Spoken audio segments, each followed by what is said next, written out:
Good afternoon, everybody, and welcome to our Community Services Committee for July 25th, 2023. It's 2:30, so I'll call this meeting to order. Item number 2 on the agenda is declaration of interest.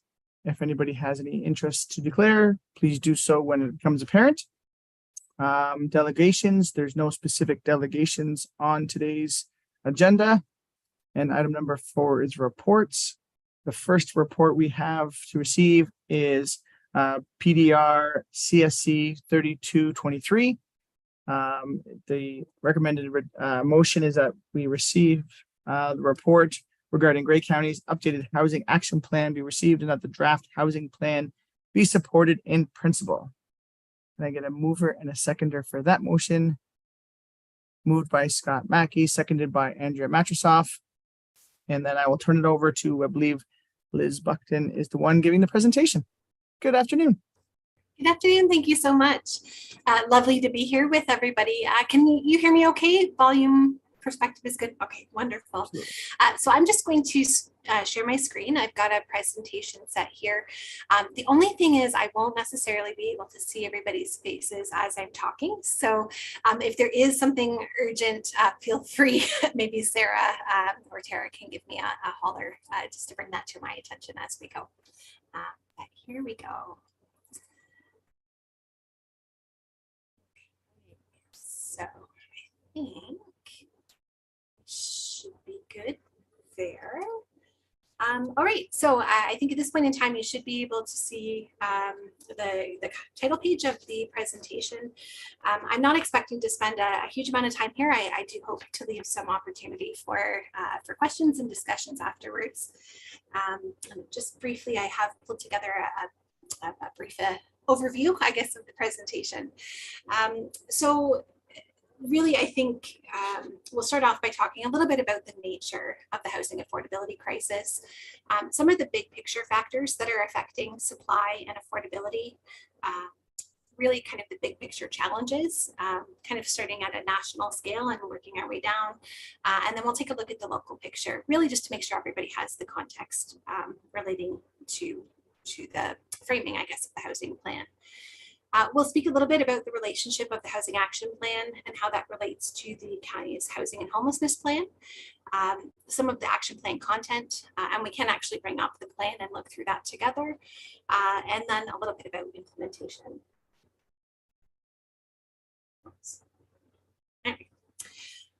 So I'll start off with a really beautiful wordy slide here, and it's purposefully wordy. I think really the intention here is to share or to illustrate that there are a large number of influences on housing supply and pricing, and a lot of those fall outside of the scope of local municipalities and the county to address specifically. And so I think when looking at the Housing Action Plan, we really tried to take a systems approach, which means that we are looking at various different intervention points, understanding how the pieces relate to each other, and then trying to focus in on what falls within the municipal sphere of control, because that's what's in our wheelhouse. That's what we can affect meaningfully through our work. And I guess what I would say is, although there are a great deal of factors that fall outside of our control. For example, we have very limited input on national monetary policy or the setting of interest rates or that kind of thing. We really have, at a staff level, tried to kind of activate around those matters that do fall within our scope of control. And I think that is really how the action plan has been positioned, really trying to focus in on how we can learn and educate and push and pull the levers of the housing system locally to kind of tip the outcomes as we would hope they would be greater supply and more affordable to our local residents. And we have been kind of really starting off and trying to do good collaboration and communication. So we've had lots of discussion with the local CAOs and planning staff, and also from a county to county perspective, we are in contact with our counterparts at the surrounding counties as well, really trying to figure out how we can pool our collective understanding and tools and resources to affect some of these factors. Okay, so just briefly about that municipal sphere of control, I think there are certainly actions that we can be looking at in our local communities that pertains to how we establish our local policy framework, obviously directed by some of the legislation and framework of the province. We can be really taking the reins on how we plan and coordinate infrastructure alongside our development so that that's happening concurrent and in a fiscally sustainable way. We can be looking at all of those tools and enforcement mechanisms that are not zoning or policy based, so that, bylaw enforcement, various different types of bylaws that we can be using to affect local impacts. We do have a large degree of control, I guess, over that development review and approvals process.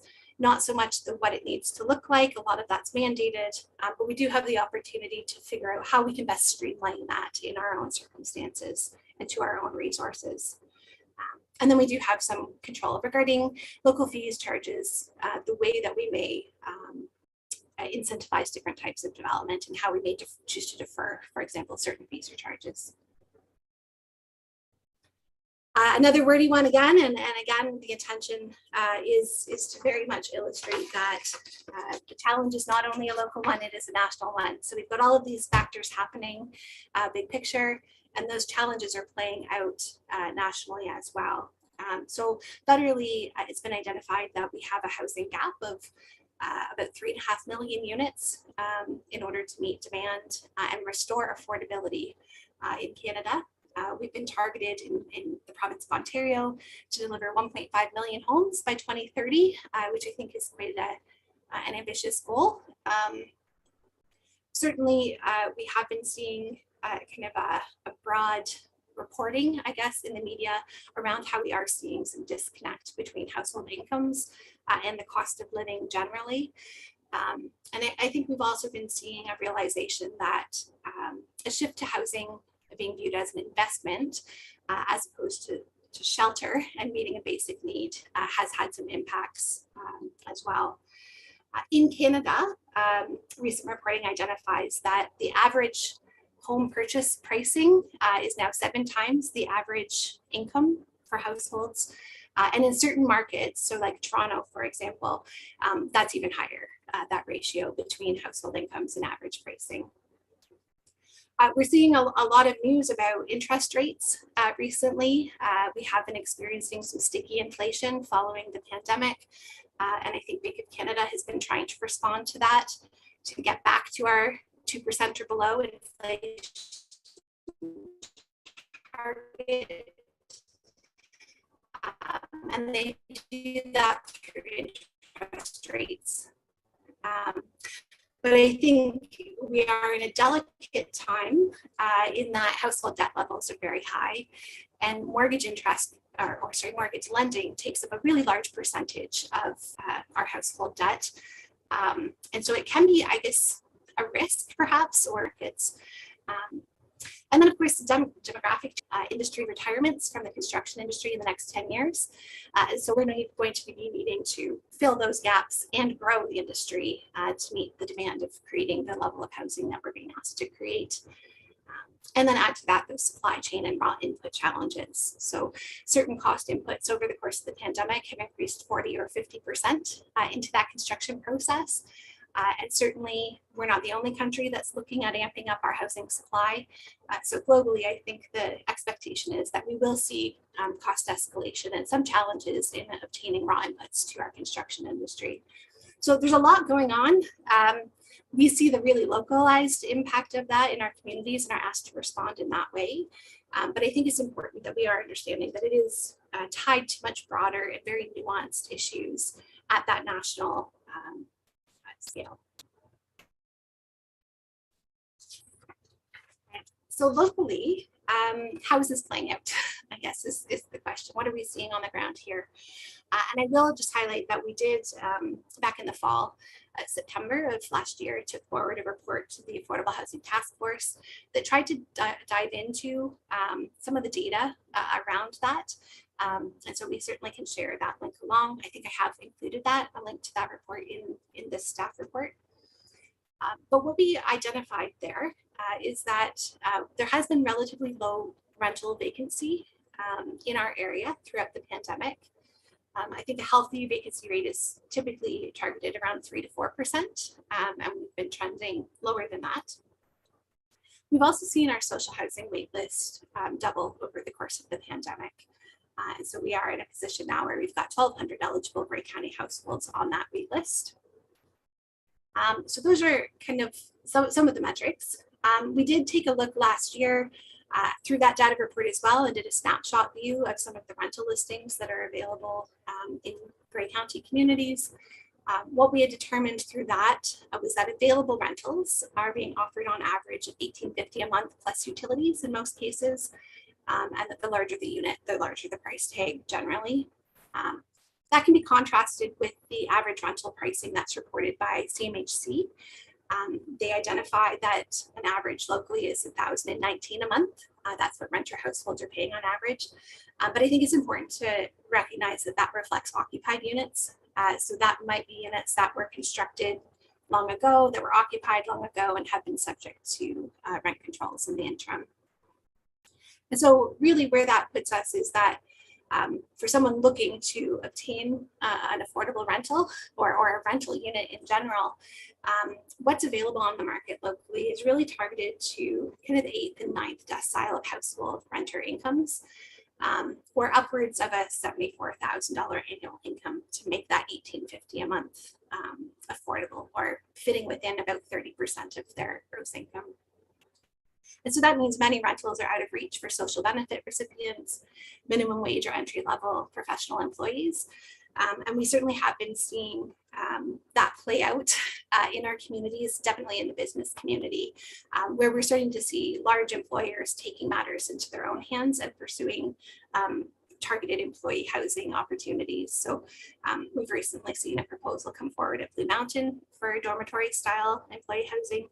And there are a number of different applications in various stages of process for personal support worker housing, for example, in conjunction with retirement or long-term care homes.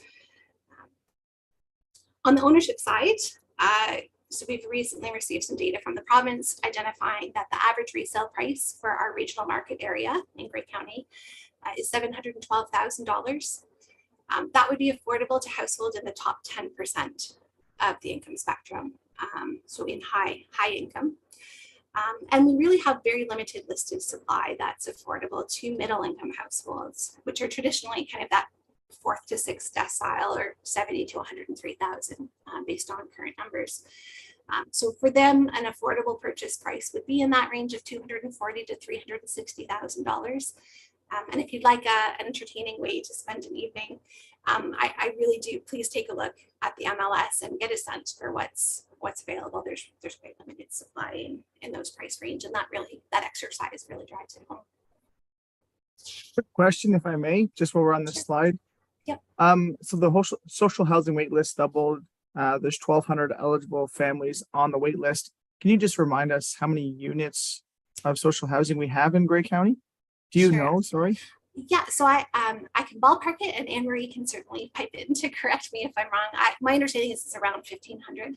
I think between our own units and those that are administered with community partners as well. And with those that we subsidize in various other, we have about 1,900 that we subsidize altogether. Super, thanks, Anne Marie. Okay, so moving along, so that's kind of the big picture to local picture. How's it playing out? What are we really looking at in terms of the challenge we're trying to get our arms around? And I wanted to make sure that we're providing some distinction, I guess, between this housing action plan and the housing and homelessness plan that is developed and administered through housing services. The housing and homelessness plan is really related to that provincial requirement for county housing. And it focuses on the provision of those subsidized supportive and transitional housing units, really at that deeply affordable end of the spectrum. And that plan also addresses kind of various different strategies for homelessness diversion and moving people through the proper supports to get into stable housing. The Housing Action Plan, on the other hand, really is focusing more around the policies, practices, and education, as well as pursuit of funding to try and facilitate the creation of more affordable housing in our communities by private developers, as well as nonprofit organizations and others. And so I think the actions within the plan are intended to kind of facilitate that market or just below market or maybe some missing middle housing. But I really think that there would be a substantially greater investment and targeted effort necessary if we are looking at increasing the supply of that deeply affordable housing. And so I think that's probably a further conversation once we get some of the kind of process considerations and actions within this housing action plan delivered. I guess here I wanted to note as well that, I think it's important from an expectation management standpoint, just to say that neither plan includes a silver bullet solution. And I don't think there's much here that would lead us to a place where we're going to have a sudden large scale affordable housing with shovels in the ground. But I do think it's a very worthwhile effort. And I think that the plan, the housing action plan in particular, will support and lead to a greater understanding and of the challenge and capacity to address the challenge, as well as helping us to target how we might want to move forward in terms of advocacy messaging to other levels of government around the tools and resources that we may need. Okay, so for the housing action plan itself, we have structured that and this pulls from the preamble of that plan. But the intention is to take a systems view. So housing or affordable housing is an output of this vast system of interrelated parts. We are looking at interventions within our scope of control to pull all of the potential levers that we can.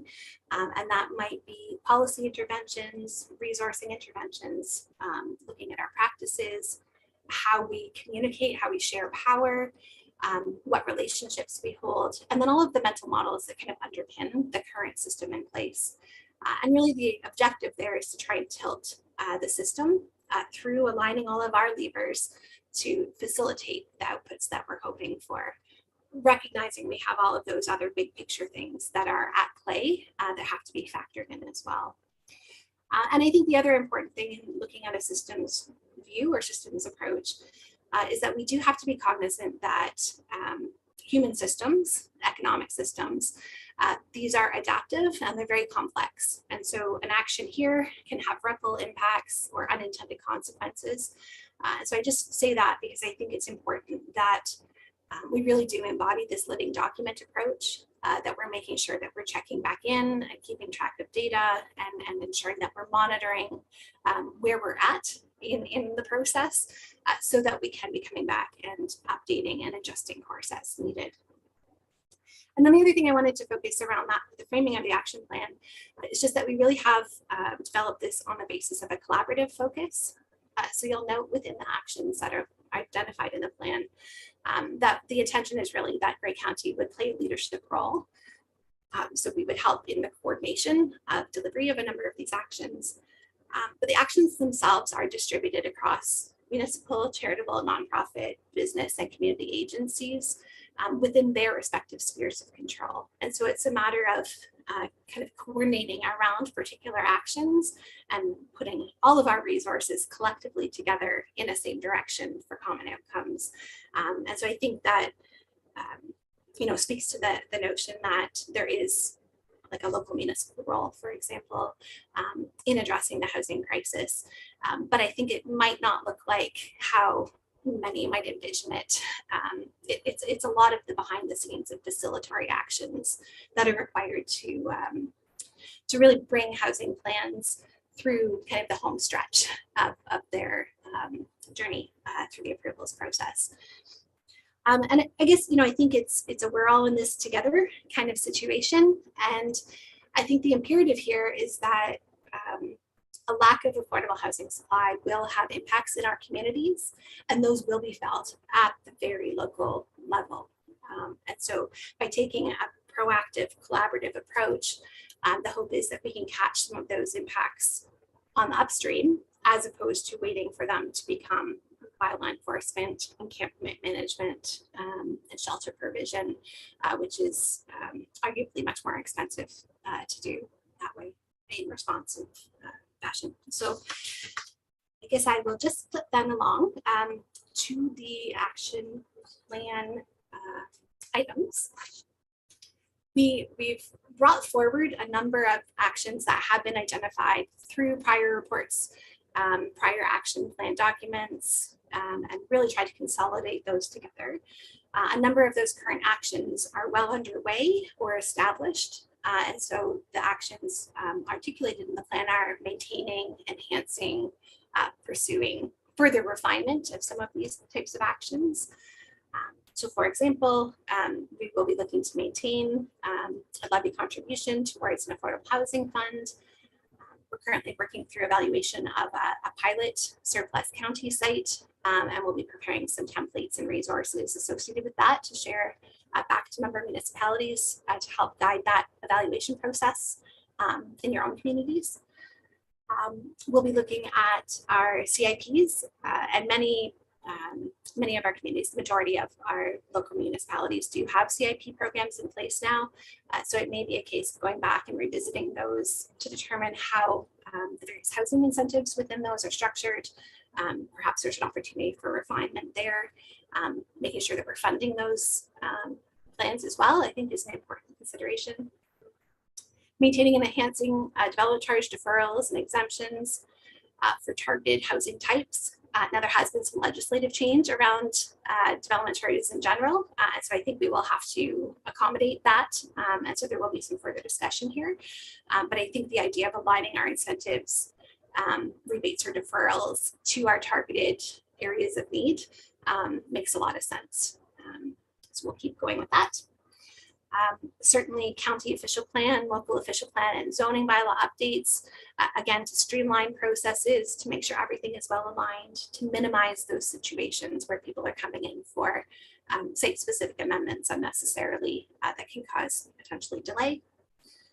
On the housing services side, so there's been actions around creating supportive and transitional housing together with community partners. Really looking at maintaining and enhancing the support services that are offered for those experiencing homelessness and kind of upstream of that, trying to divert from homelessness. And then really working with the nonprofits to create new affordable housing and build local capacity for that affordable housing creation. So those are ones that are underway in some way, shape, or form. And then in terms of new actions, we've included additional residential unit guidebook as one of the outcomes there. I think there's a number of different best practice and resource materials that we could look at exploring and developing for sharing with all of the member municipalities. Single room occupancies might be one of them that we want to take a look at best practice around permissions and regulation. Employee housing could be another one, just in terms of pulling together best practice. So I think that notion of developing resource materials for sharing is one way that we can help at the county level to share capacity and support the lower tiers. I think the other thing is really taking a learning stance around what alternative funding models might be available to support more affordable housing creation in our communities.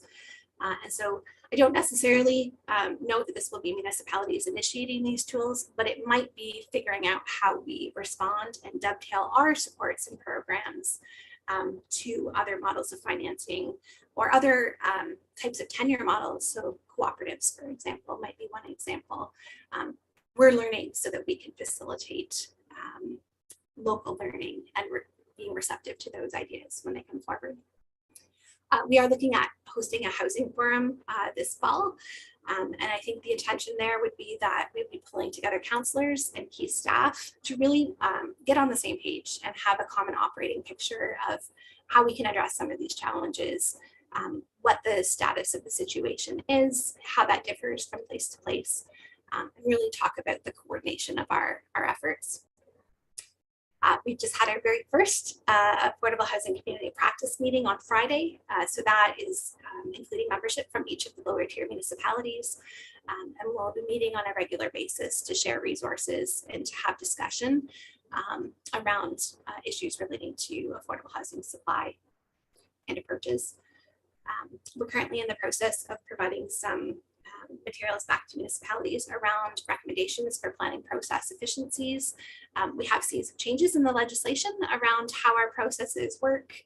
And so just kind of all getting onto the same page and into a new normal, I guess, in terms of how that process works, and then tweaking it to make sure it's as streamlined as possible. We foresee an advocacy role, so getting together, figuring out what those tools and resources are that we need, and approaching other levels of government for those supports. And then I think there are some other supportive actions included here as well. So data collection, I think, is one of the big underpinning ones to support our efforts, not only for monitoring of where we're at in response to the housing crisis, but I think in terms of grant applications and that kind of thing, there's always a data need required. So we will be working through the community of practice to establish some templates and data collection approaches with the lower tiers. Through economic development and partnership, we can be looking at that construction industry and trying to support and grow that here locally. And then considering that we are also in a housing crisis and a climate crisis, figuring out how we achieve these objectives in a way that's aligned. And so through the climate change action plan, the development of a green standard has been recommended. And I think that is also important to be included with the housing action plan, because really we do want that social, environmental, and economic sustainability to be in place together.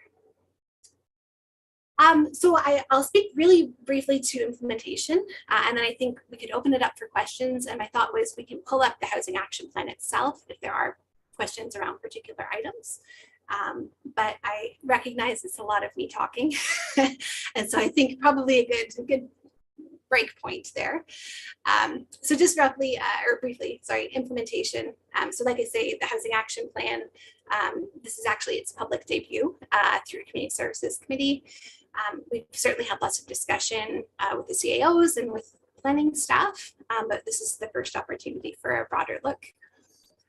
Following our conversation today, if there are further tweaks or edits or additions that we need to make, we can do so. But the intention would be that we would take forward the action plan to Committee of the Whole for endorsement. And then through the budget process, we'll be looking at any specific implementation or funding needs for delivery of these action items. And again, like I noted, that we're aiming towards a housing forum in fall. Community practice is up and running. That does include those local reps. And I think we will be targeting that data collection focus later in the year to really try and get a plan in place for 2024 so that we've got all of that information available when those grant opportunities do arise for municipal funding relating to housing.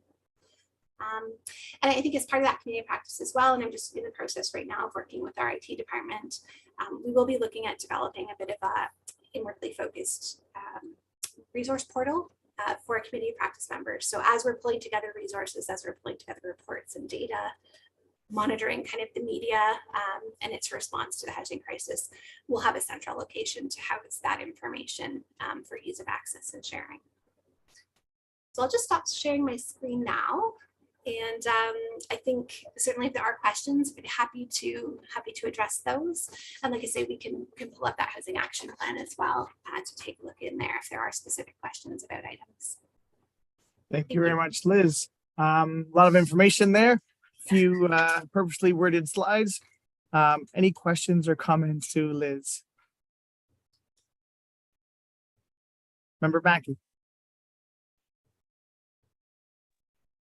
Thanks, Mr. Chair, and thanks very much, Liz, for all your efforts. Certainly, we are in a crisis right now, and I believe with the interest rates and all the mortgage renewals, and I think it's going to get worse. So I'm glad the county is looking at this situation right now. I think the chair asked about the number of subsidized units that the county has, and Anne Marie said 1,900. The gap in Canada is 3.5 million. In Ontario, it's 1.5 million. Do we have any idea what the gap in Grey County is? What our target needs to be to get everybody housed? Right. So I can attempt to address that.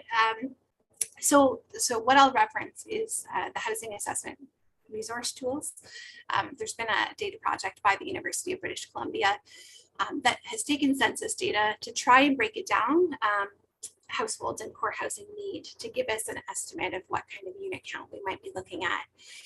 And so I think the challenge is, and what comes from that data set, is that we're probably in the range of about 2,000 units at quite a deeply affordable price point as being needed. But generally, supply is required in general, because we are dealing with local population growth. And I think being proximate to Toronto, we are probably going to see some spillover as it becomes more expensive, and that's happening much faster, I think, than things are escalating here. And so all of those factors mean that supply in general, I think, is encouraged. But it's those more deeply affordable units, so kind of in that $1,000 or below price point, even 800 and below price point, that I think will be challenging to create. But we know there is the demand for that based on our core housing data. So I have to stop there and pass it along. CEO Wingrove, I see you have a response. You are still muted.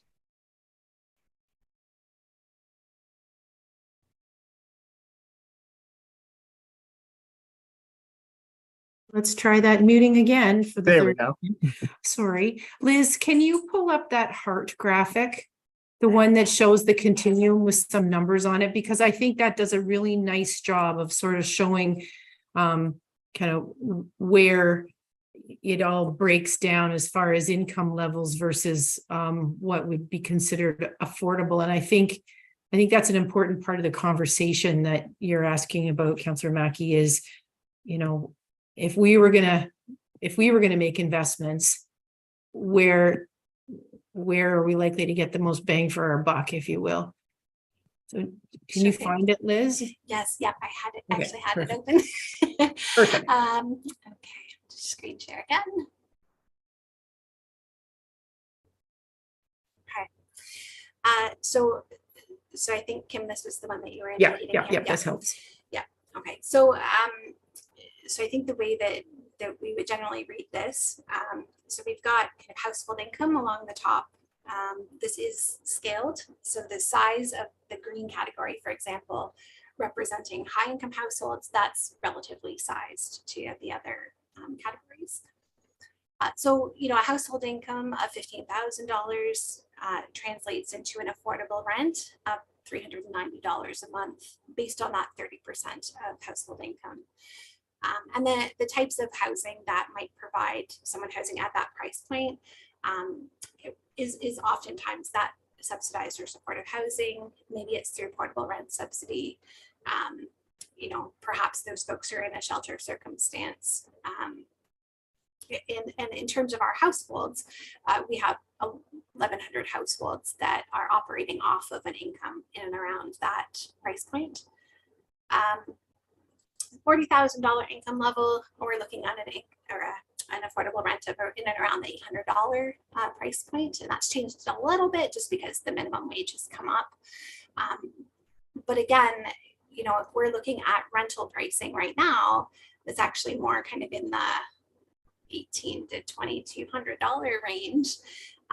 That housing is really targeted to folks kind of making the median household income and above.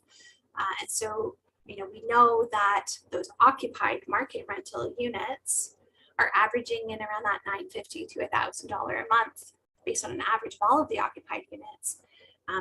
But someone living in one of those units who might want to move into a different unit, or someone outside of the area who might want to move in and to take an employment role, for example, would be really challenged to find something if their household income is between, say, $40,000 and $60,000 a year.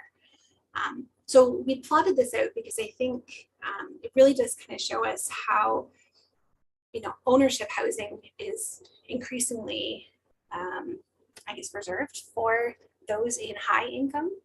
And so as we're seeing the access to purchasing housing decrease because of interest rates, because of the pricing associated with those units, that too puts pressure on the rental supply, increases the competition, has a tendency to increase the pricing associated with that.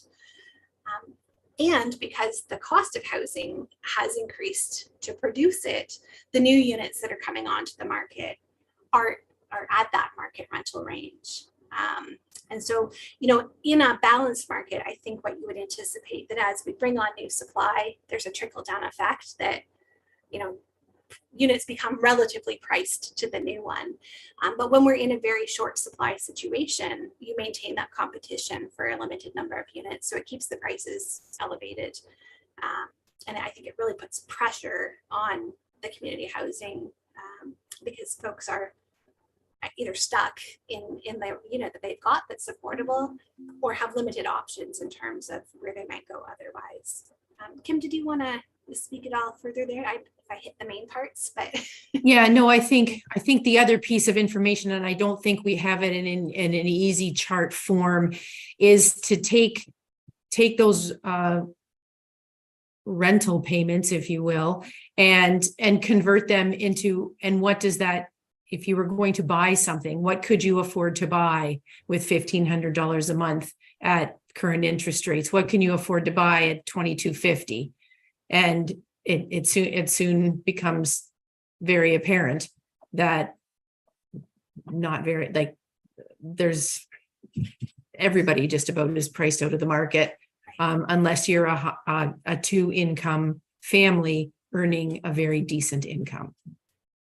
Yeah, absolutely.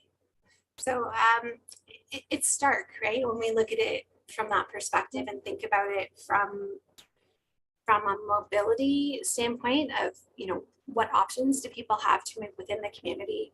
And then from that recruitment or business attraction and retention standpoint, how are we bringing people in to fill employment roles in our community that are making minimum wage or even above into kind of entry-level professional wages that may not be able to access market housing. Thanks very much for that, Liz. That was the graphic really helped in terms of understanding the numbers. Scott, that was your question that spurred that conversation. So just before I go to Andrea, did you have any follow-up to the response? Thanks, Mr. Chair. That was a great graph, and it just shows the stark reality, I think, that we're in. I look at the number of seniors and with the baby boomers moving ahead. I'd be interested to know the number of seniors we have in Grey County that are on guaranteed income supplement, because I think those seniors receive about $16,000 a year. So, there is just no way they can afford the current rents if they, unless they're in a situation now that is sustainable, they can't begin to look at, if they're retiring or reach age 65 or whatever the age is where they're no longer employed any longer and have to rely on guaranteed income supplement, which a lot of people that if they've worked all their lives at a minimum wage job, that's likely where they're going to be, because they're not going to get a lot of CPP or other benefits. They're not going to have a defined pension plan. Mm-hmm. They wouldn't have had enough money to put into RSP. So, the situation is desperate for the people at those ends of the spectrum. I just quickly calculated, someone making $20 an hour. So if you had a couple making $20 an hour, their annual income is about 82. That doesn't take you very far up the graph as far as home ownership.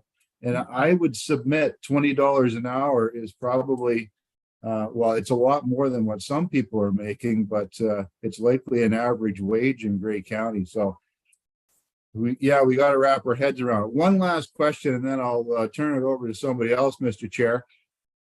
I saw one of the links in one of the reports talked about tiny homes, and maybe this is for Scott or for Randy. I think it's the Ontario Building Code says that, around 200 square feet. I haven't seen a lot of uptick on those. And is that a way to try and get some housing stock? Because, hopefully 200 square feet we could build, pretty cheaply. I just Googled some of them look really nice. They're cute little spots.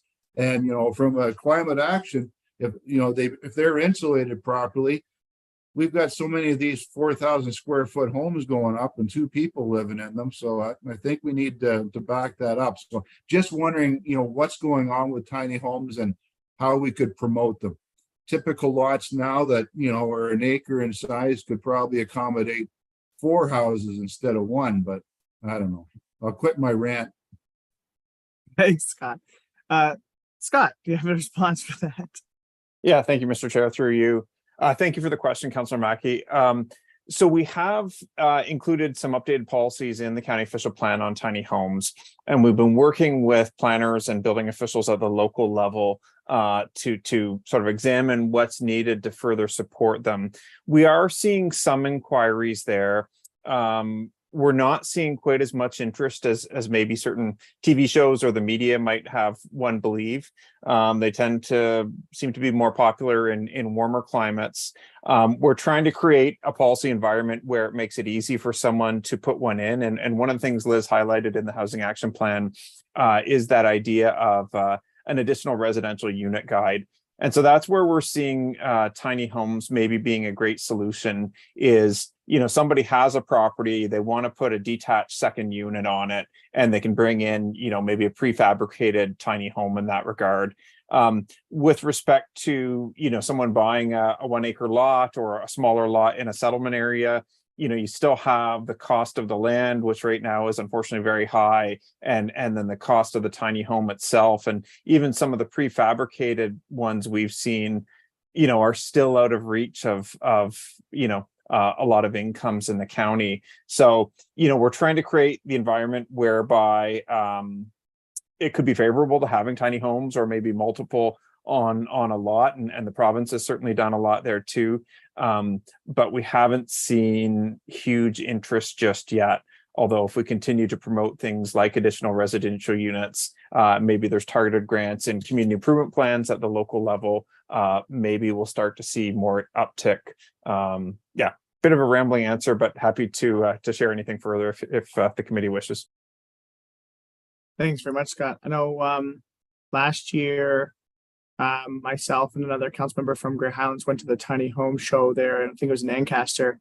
And it was interesting because the whole premise of the event was to showcase the policy changes that needed to take place. And Grey County was well ahead of a lot of areas in terms of the policy structures and that we are trying to implement and put into place and promote to try to encourage that niche little market. And I think, Scott, you nailed it pretty well, that not the uptake that maybe some people were hoping for, but it's still, by changing the policies, making it as available as possible, we're at least trying to make it so that it is feasible and have limited restrictions for anybody.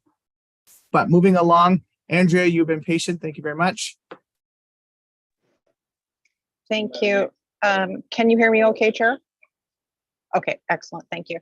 And to add to what was just said about the tiny homes too, is to continue to encourage a variety of square footage and footprints of all units, not just tiny homes, but let's stop imagining that a single detached house has to be 2,500 square feet and up, and go back to 1,000 square feet, 1,200 square feet. Apartments that full families can live in and not have to look at it as it's only a stepping stone, but it's actually going to be their home while their children are growing up.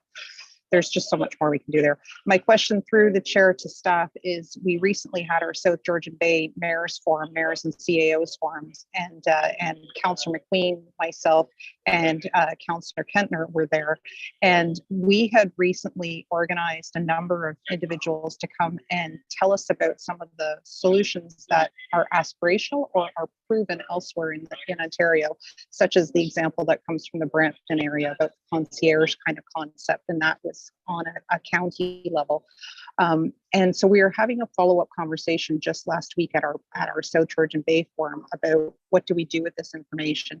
And one of the things that I heard back from the other 3 members, which is Collingwood, Clearview, and Wasaga Beach in particular, said we're leaning on our county. We're making sure that these solutions are a partnership with the county and with the municipality. So my question is where are we in terms of what are we doing? Obviously, this can be a short answer, but what are we doing that's similar to our neighboring counties? What are we doing that is different? Where are the gaps? Are we on the same playing field as our neighbors who are in the other half of our South Georgian Bay Forum?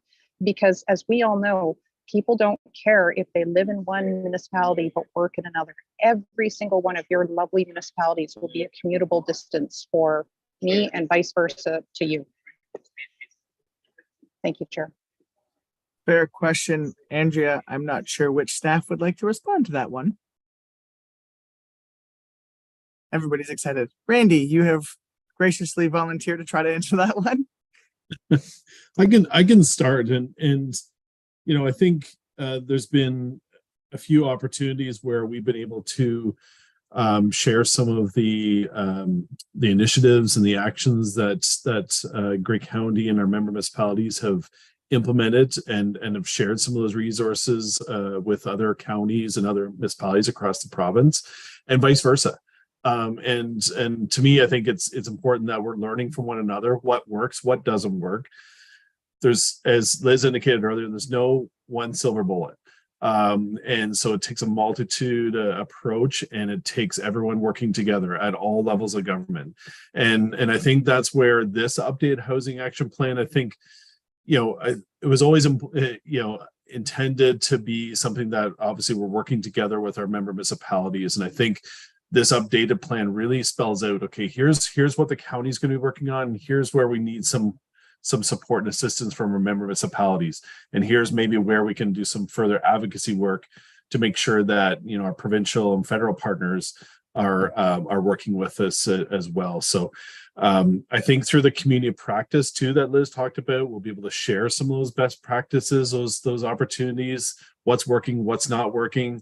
We're happy to share those resources with our neighboring counties and learn from them as well. And I know that Liz and myself at times and Scott have taken part in other sessions that, say, the town of Collingwood has put on, and having some discussions with our neighboring municipalities in terms of what they're working on. Huron County is doing some fantastic work.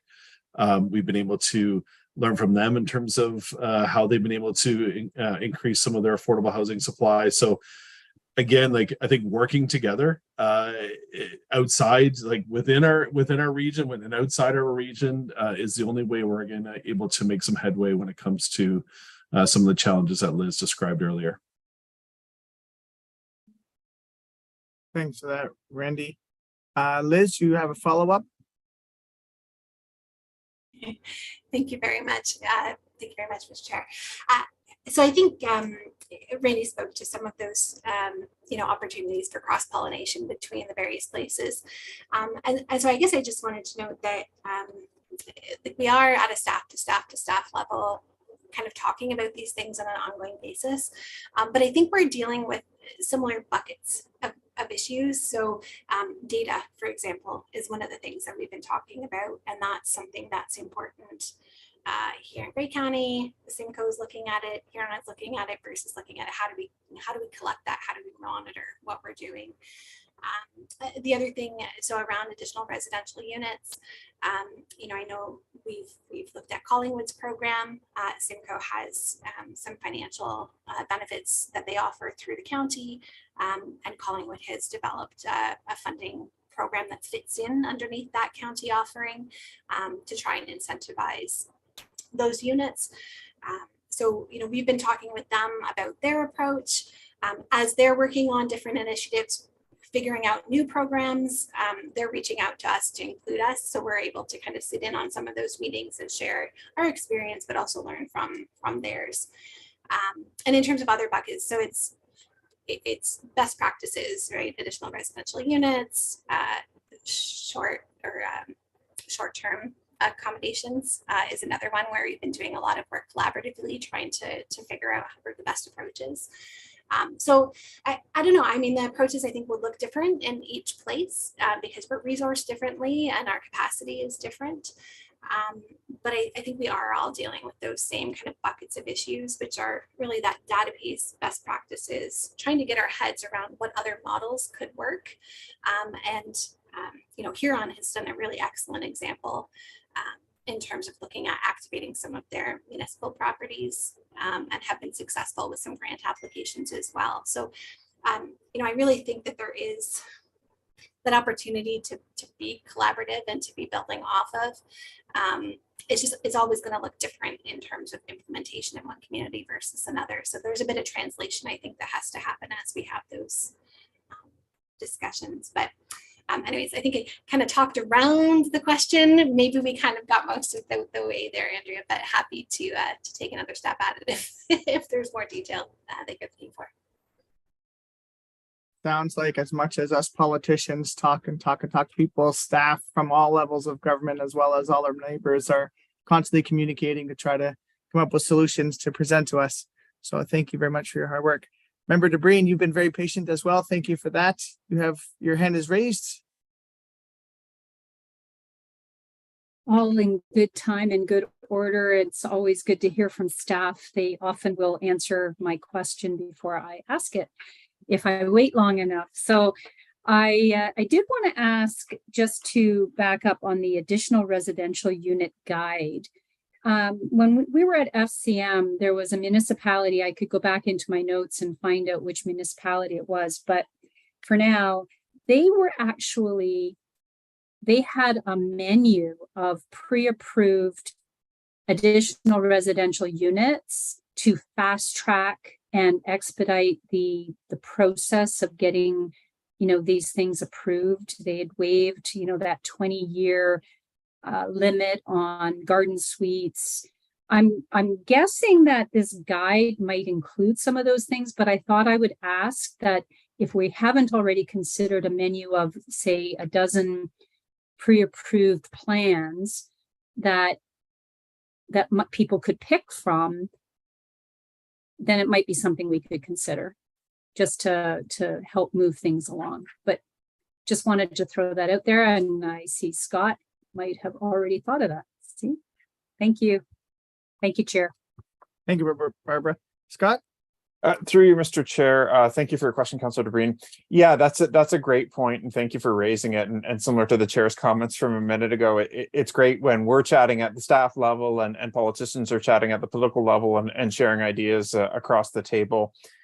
So the ARU guide is in process, and council may recall this is something that we kicked off earlier this year with a project from the University of Guelph, planning students in that regard, and that was actually one of the suite of recommendations they recommended was having some of these pre-approved models and guides or pre-approved models that you could use and hopefully permit as of right or with minimal oversight for ARU. So it's certainly something that we're looking into and want to work further with our municipalities, in addition to looking to make sure as many of these units are pre-zoned as possible. So there's no municipal planning process to go through in that regard. So again, thank you for the suggestion. And it's something we can hope to flesh out further in that future guide document. Thanks for that, Scott. Barb, did you have a follow-up? Just one follow-up, and to the point, I'm sure that there are a number of builders that do these prefab suites within, and I mean, if we were to partner with some of those developers for that, anyway, just kind of brainstorming and thinking about, a business that's in Dundalk and another business that was looking to come as well. So, I mean, maybe those are opportunities for getting them made quickly to our specifications, to our building code, and on property quickly. So thank you very much, Chair. Thank you, Scott, very much. Thank you, Barb. Yeah, there's a few different developers that have like a modular concept where you can purchase your first section of your home, and then as your family grows, you can purchase the next section and modular connections towards them. Just making sure that they meet within the Canadian Building Code standards. Kim, you have your hand raised? Just a question. The in the presentation, Liz mentioned about having a housing forum, and, you know, I'm interested to hear from the people around this table about what kind of information would be useful to you to have at a housing forum. What kinds of things do you want to talk about? And we don't need to decide that today, but I think it bears some consideration. You know, when you look at who's doing bold things right now, as far as this, like, how the land, who controls the land, and is the land serviced? Because if anything's going to happen fast, it's going to be because the person who owns the property is willing to do something with it quickly, and the servicing is already in place. Without those two things, it's slow. And then the next thing that we know is that what's density? What's the density? What's your zoning allowing? And how many hurdles do people have to walk through in order to, you know, make use of a higher density? And I see Vancouver is